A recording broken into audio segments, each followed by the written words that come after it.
our last meeting before the holidays.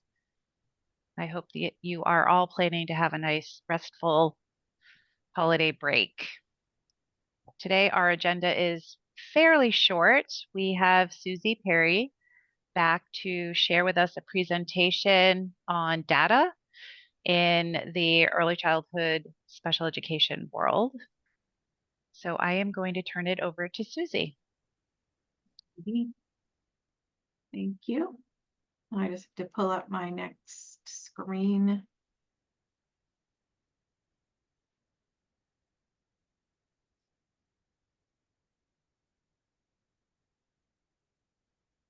So, have to have my notes. And okay, so I think as we are kind of wrapping up the year, we wanted to share with you some information about really where we are in terms of some of the statistics and data around early childhood special education. So as we start moving and shifting into adding more professional development and supports specific to the programming side of special education, that we might have a good starting space. And so we'll have this data as a basis for our next steps. As you know, early childhood special education data is aggregated at the national, state, district, school, classroom, and child level. Today, we're going to be providing you with some information primarily at the state and national level. And we're going to provide you with some facts. You're welcome to ask questions, share some initial assumptions around the data, and just know that schools and state departments of education often work together to act and make adjustments to practices to achieve improvement on the outcomes. And so this will be state and national level data for the most part. It's a good idea for LEAs to look at their individual results whenever possible. And the results generated that we're going to show today are from, we tried to put together over time, like as many years as possible. The last two definitely, and we just were able to obtain the 23-24 school year data. And so I'm happy and excited to share that with you. We're going to be looking at transition from data from early intervention, so children that are 0 to 3 moving into early childhood special education as 3 to 5-year-olds. We'll be looking at some of the child count data, so disability percentages and counts, age groups. We're going to be looking at least restrictive environment data. So where are children, what are the types of settings in which they are getting their special education services? And then the educational outcomes that we've achieved as a result of the services that we provide the children. So let's start off with transition from early intervention. Children enter early childhood special education through two main paths. They either come in from early intervention or through child find activities, the referrals through child care programs, through parents, through physicians. So when children are transitioning from early intervention, from early childhood special education through the early intervention path, the goal is for a smooth transition for these young children, meaning that families understand what's available and schools conduct the eligibility and IEP activities in a timely manner. This is the indicator 12, and it's the percentage of children who had an IEP by 3. I looked at what the number of children who were reported potentially eligible for preschool special education in Part C. And they said that there were almost 800 children who were referred and for preschool special education services. And last year, the last time we looked, our last data was for 22-23, and we saw that about 58% of the students were able to obtain an IEP by the time they were eligible to do so. Now, this is a 100% compliance indicator, and so we probably have an area of opportunity here to work on and to start to increase that. We know that, is there a poll or a quiz in here? I'm sorry, it just popped up. We want to end it. we can end it. Okay, That there was a poll that we have, and it popped up early. Sorry, it should be at the end of this presentation. Okay, We will awesome. maybe try to rehash it, but not Woo. to interfere. Our apologies, Susie. Thanks for no worries. going with the flow. Yeah. And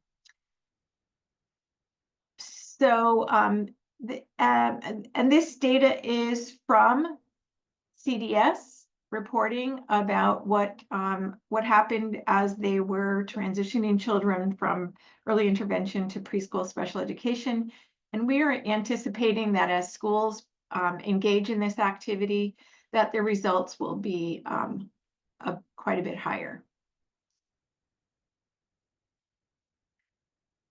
So as children are entering into preschool special education, we have an October 1 child count.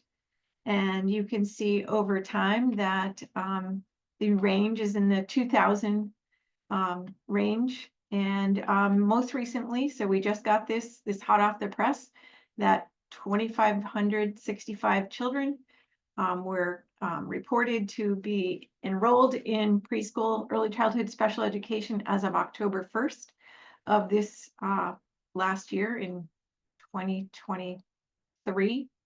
October, is that right? October, no, 2024. Is that right? 2023. I get the whole the series. So this is December. So it was the child count for the 23-24 school year. So October of 2023.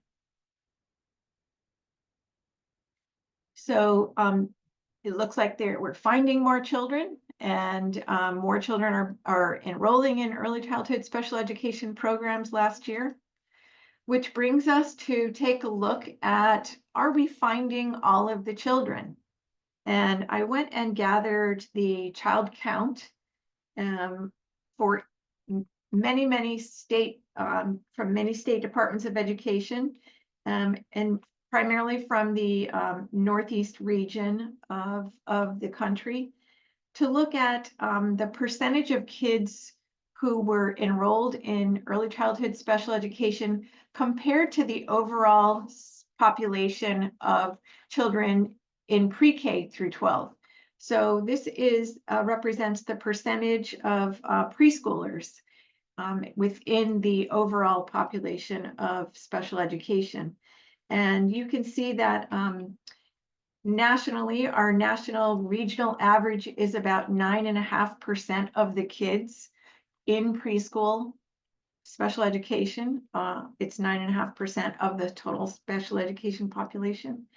And then we can look at some individual states. Maine has identified about 7.3% of its children. And you can look at each of the states and see that overall there is about 9.5%, like I said. Some states identify more kids, some states identify fewer children. And it's not to say that we are not identifying all the children, but it's possible that we're not whoops, excuse me, sorry. I hit the wrong button. It's possible that there are a few more kids out there that we might be looking for in our child find activity. So be sure to be looking at how we are locating, identifying, and determining eligible our preschool age children with disability. And on most of these slides, when you receive this presentation, you'll have the link to the source of the data from which we obtained these statistics. So there's Maine. And I can stop and pause if there's any questions or comments along the way. Sorry, I didn't do that for the previous two, but if there's anything in here that anybody at any point, either raise your hand to open up your mic, however you would like to ask questions, put it in the chat. Any of those ways is fine. Megan. I think if you, in looking at this one right here, in terms of where Maine is lower, one of the questions I believe will come up when we share this data is why is Maine lower? And so if you can speculate on that, I know we certainly wouldn't have any certainty on this, but I imagine that that would be sort of the first thing that people would wonder. Yeah, and or why are some higher? And I think you know, Erin, you had some ideas about what happens in other states that could lead to potentially identifying more children or fewer children. My my emphasis would be on ensuring that we are putting out the child find posters, making sure that parents know that preschool special education is available to them, and really making sure that we're, you know, notifying doctors' offices and childcare centers and that kind of thing, so that we're doing the outreach that would be necessary to ensure that we get any kids who are potentially eligible. But Erin, did you have some thoughts? Yeah, well, I think that there are some states that do targeted work to kind of try to expand. And I know Vermont is one of those. I mean, if you look at New Hampshire and Massachusetts, it's really interesting that they're kind of veering around where Maine is, because Massachusetts has the most liberal it has the most access of Part C, meaning anyone who wants Part C can have Part C. And so it's interesting that they kind of are near us in when they serve a lot of children in Part C system. And really, it's not really, it's just something that we're monitoring in terms of, as you can see from our child count, our numbers go up. We had a little bit of a slump after COVID. And that happened in many states because people didn't want to send young children to public schools or programs or public places. So that was kind of a national thing. So this isn't data I don't think to be concerned about. It's just, you know, as we look at how we're, what percentage of our population is experiencing, you know, who's participating in these services, this number is likely to grow as we grow our programming. And It one certainly would does. hope that our early intervention services that we are offering are preventing children from needing additional special education services. So, I mean, that's another possibility, is that we're really good at early intervention. And so they don't need early childhood special education. That's, you know, it's a possibility. We also have a section of the population that has no interest in sending their children to preschool. So that, you know, there is a cultural factor there as well, of people who are homeschooling or who don't want to send their children. So there's all kinds of factors that go into that. And it's just, we're exploring, you know, as we look at Yeah. kind of what other states are doing. We're interested in what Vermont's doing. And again, I think that they are, it's interesting too, because Vermont does not have the level of special education numbers that we do in school age population. So it's just, this is more just kind of looking at how we're kind of comparing to our neighbors, and how some policies will kind of support more children. Susie, I'm curious about the statistics behind this. What is the universe of this data set? Is it the number of actual children age 3, 4, and 5, or was it the number of children enrolled in school K through 12? It's both. So we took the total preschool 3, 4, and 5-year-olds not in kindergarten, counted them all up, so our preschool special education population, and compared that to the total pre-K through 12 special education population to obtain this percentage. So if it's, let's say it was 10%, and we had 30,000 kids enrolled in special education in Maine, 3,000 would be your number of preschoolers.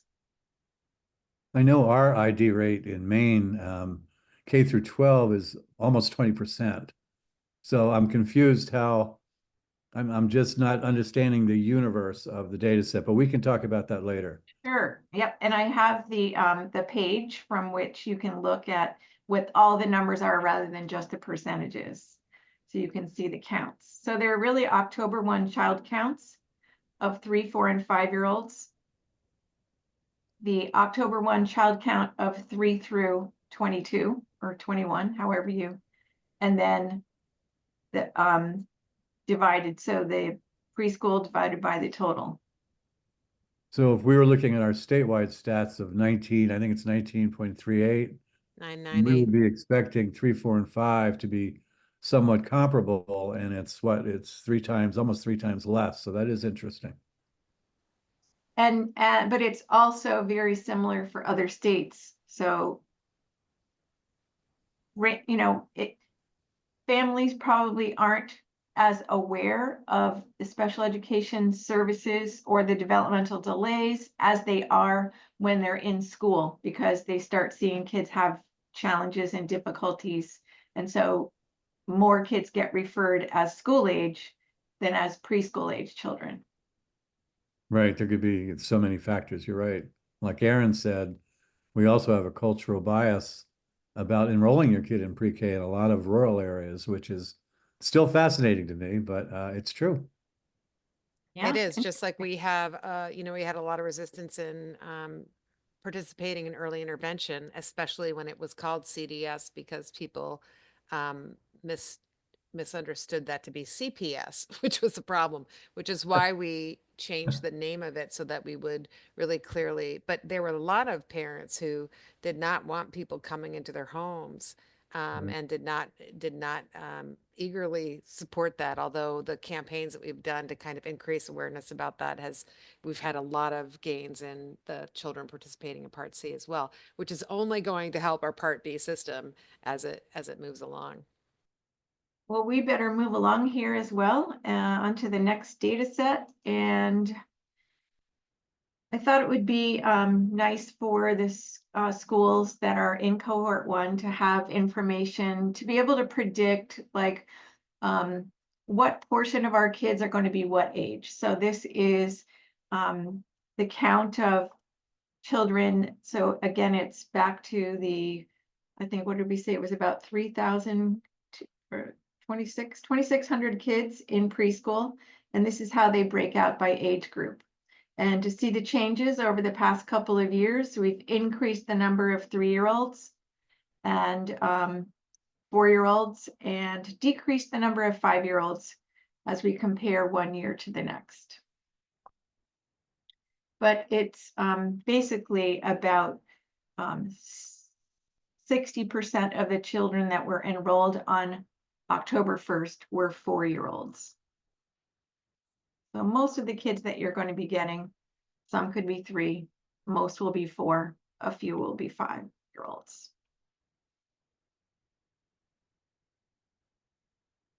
We wanted to look at, a topic of conversation that we've been having is around services and how do we ensure that we are effectively evaluating preschool age children who may be non-English or second language learners.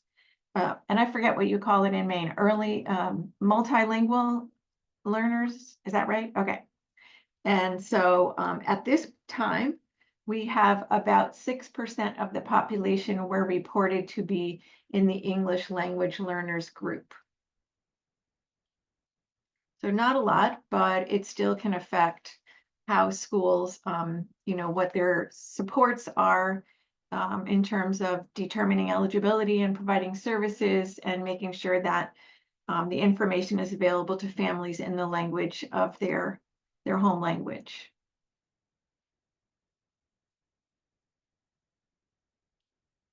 The next present chart is the count of children with disabilities by eligibility category. And this is 2 years worth of data. So I think you can see that many of the kids are in the autism category, the developmental delay category, and the speech language impairment category. And that we've had some increases. Autism went from 28 to 32% of the population between last year and this year. So there's been a pretty significant increase in the numbers of kids with autism, which can impact the services that we need to provide and the training that teachers need in order to be able to serve this population. So it looks like, you know, those are the largest categories of kids. Any questions about that, or thoughts or comments about that?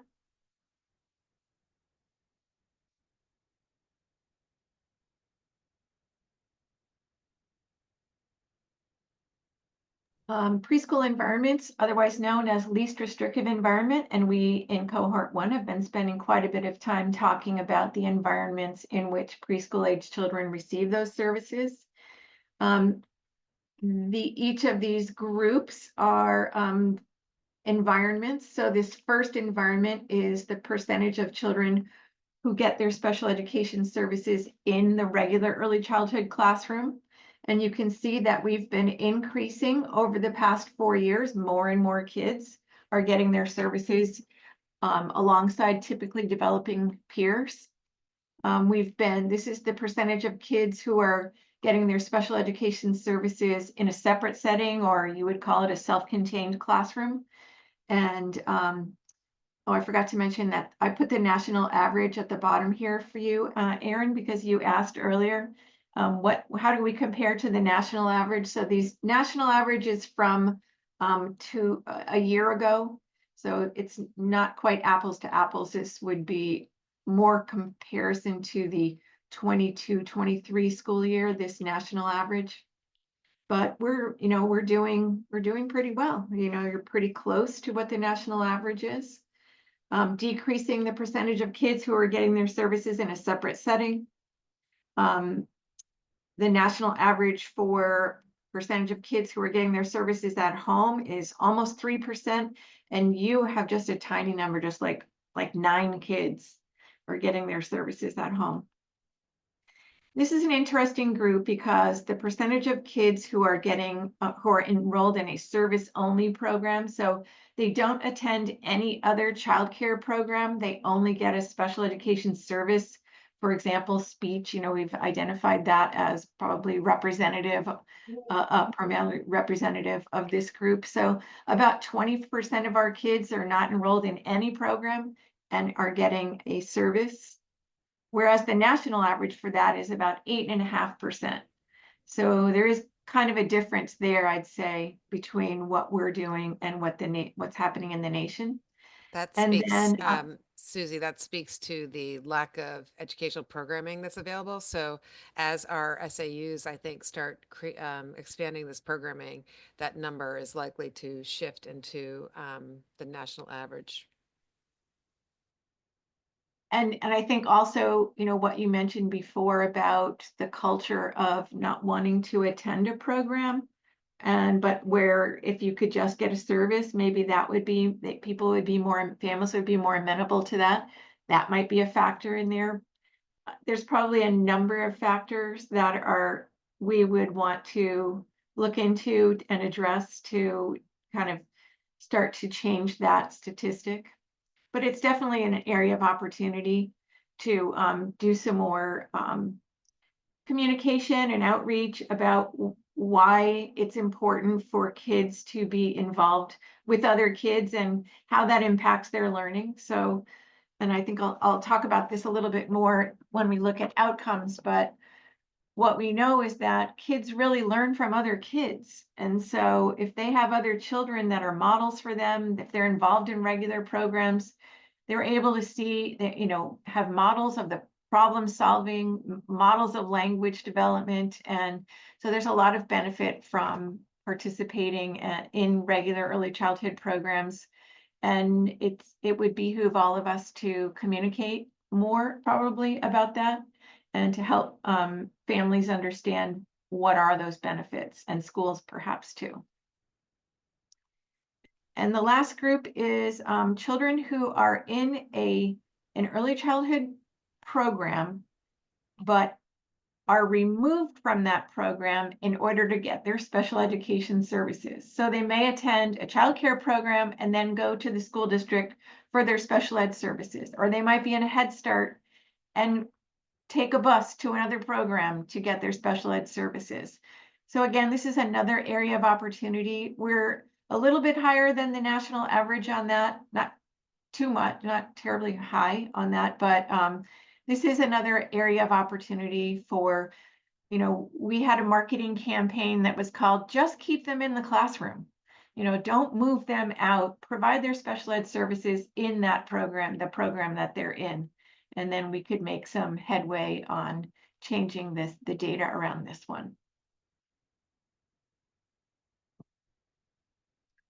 So all in all, looking pretty good, and with some areas of opportunity for preschool environments. And then our last section is about preschool child outcomes. Now, there's a lot that you can look at for outcomes, and I've narrowed it down to one small area of focus. You know, we look at progress over time that kids make. We categorize the progress that kids make. And one of the data sets that we submit to the federal government is called Summary Statement 2. Well, there's Summary Statement 1, there's Summary Statement 2. Summary Statement 1 is the percentage of kids who made progress between entry and exit, meaning that they didn't exit at age expectation. They made significant progress. And then we have the group who exited at age expectation. So in other words, they made so much progress that they're functioning like a typical child in these three areas. And the three areas, again, that we measure are the area of social emotional skills, the knowledge and skills, and then behaviors to meet needs or adaptive skills. And what this chart shows is that this blue line right here represents highest percentage of kids. And this is the area of adaptive skills, which is toileting, dressing, navigating the classroom, primarily these kind of adaptive behaviors and skills. And it looks like, you know, the highest percentage are kids who exited age expectation in this particular outcome area. These other two areas, the red group is knowledge and skills, and a fewer percentage of kids are exiting at age expectation in the area of knowledge and skills, and similarly in the area of social emotional skills. So if there was one area that we would recommend that there be additional focus on is, you know, what are the pre-literacy and pre-math activities that we're, and science and communication skills that we're working on with kids in the knowledge and skills section, and what are the social emotional learning activities that we would be supporting children to learn and make great progress in around the area of social emotional skills. So this is an area of opportunity here. And we can look at lots of other, you know, perspectives of this child outcomes data, but I wanted to capture this one because it really does reflect where, you know, some of the key parts of our programming is designed to help children to no longer need special education, to perform like typical children in one or all of these areas, if at all possible, based on the work that we do, the services that we're providing them. So that is, and what we had seen before, and I can't remember if we presented this to this group or not, but when children who have access to early childhood, regular early childhood programs, correlates to higher outcomes. So if you have access and a child participates with typical peers, a higher percentage of them exit at age expectation. and make more progress during the time that we're serving them in their preschool career. So as everybody starts to gather that child outcomes summary data, we can start looking at that individually at the school sites and start to look at like where are our strengths, where are our needs. And I believe that is the last page of our data update. Are there any thoughts or and I don't know if you want to stop the recording, Erin and Sandy, but if you want to have any additional, if I want to, you know, if anybody wants to ask questions and not be recorded, that would be a possibility.